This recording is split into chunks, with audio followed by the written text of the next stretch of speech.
শ্বশুরবাড়ি কুমিল্লায় এসেছেন মালদ্বীপের শাই নামের ৩২ বছর বয়সী এক যুবতী। জেলার ১৪ গ্রামের যুবক জহিরকে বিয়ে করে গত বৃহস্পতিবার মালদ্বীপ থেকে ঢাকা হজরত শাহজালাল আন্তর্জাতিক বিমানবন্দরে এসে নামেন তারা। পরে সেখান থেকে হেলিকপ্টার যোগে কুমিল্লার ১৪ গ্রামে শ্বশুরবাড়ি আসেন এই দম্পতি।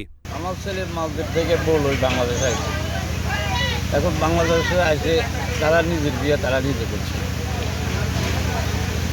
আবার আমরা খুশি আছি, আল্লাহ তারা সুখী থাকলে আমরাও সুখী। আমার বাগিনা জহির দীর্ঘদিন মালদ্বীপ থাকে, মালদ্বীপে উনি ব্যবসা বাণিজ্য আছে। গতকালকে বউ নিয়ে দেশে আসছে। এখন আমরা গ্রামবাসী এলাকাবাসী আনন্দ উৎসব করতেছি।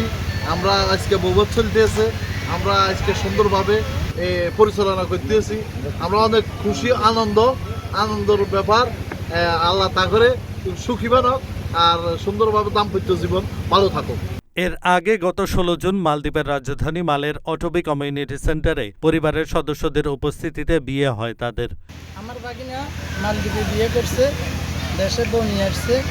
আলহামদুলিল্লাহ আমরা খুশি হইলাম। বর মোহাম্মদ জহির কুমিল্লার ১৪ গ্রামে উপজেলার সাতবাড়িয়া এলাকার মাহবুব আলমের ছেলে। তিনি মালদ্বীপে ইলেকট্রনিক্স পণ্য বিক্রি করেন। মালদ্বীপের যুবতী শাই মালদ্বীপ আন্তর্জাতিক বিমানবন্দরে ফ্লাইট অপারেশন ম্যানেজার হিসেবে কর্মরত। তিনি রাজধানী মালের বাসিন্দা। আমি মালদ্বীপ প্রবাসী জহির হোসেন। মালদ্বীপ 10 বছর ব্যবসার সাথে জড়িত। মালদ্বীপ স্থানীয় মেয়েকে বিয়ে করে বাংলাদেশে হেলিকপ্টার থেকে ফ্যামিলি ইচ্ছা ছিল, মা বাবার ইচ্ছা ছিল হেলিকপ্টার দিয়ে বাংলাদেশে ঢাকা থেকে পার্কটা আসবো। সবার ইচ্ছা পূরণ হয়েছে আলহামদুলিল্লাহ। ফ্যামিলির সবাইকে নিয়ে, পাড়াবাসী সবাইকে নিয়ে অনুষ্ঠানটা সুন্দরভাবে শেষ করলাম। সবাই আমাদের জন্য দোয়া করেন, আমরা তো সুখে শান্তি থাকতে পারি।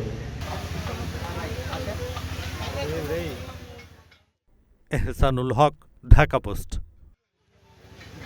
একটু